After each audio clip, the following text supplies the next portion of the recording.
Getting back into the routine of going to school can be very challenging after many months of relaxed habits, daily habits, or summer indulgences. And joining us now is Dr. Angela Seabright. She is a care management physician with the Michigan Blue Cross Blue Shield. Hi, Dr. Angela. How's it going? Hi, I'm doing good. How are you? I am wonderful.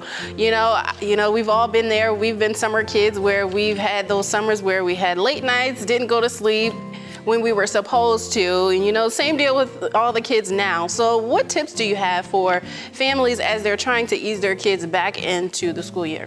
Parents may have been a little bit more flexible, especially when it comes to bedtime during the summer months.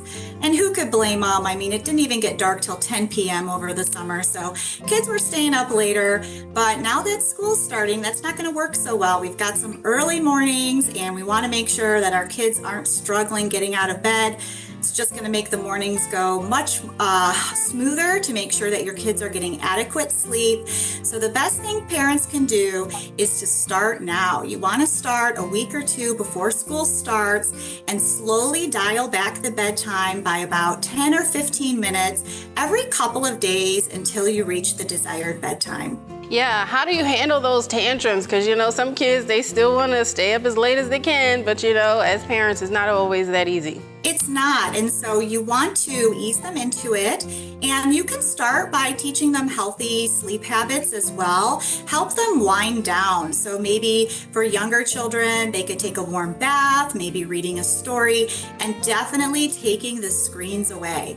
We know that screen use close to bedtime can definitely interfere with sleep, so you want to get those screens out of the room, give them a book instead. It'll really help them wind down and relax and get ready for bed. Yeah, let's also talk about nutrition. Like, how can we help kids eat healthier as they're getting ready to start school, or whether they're already in school, to kind of like set them up for success throughout the year?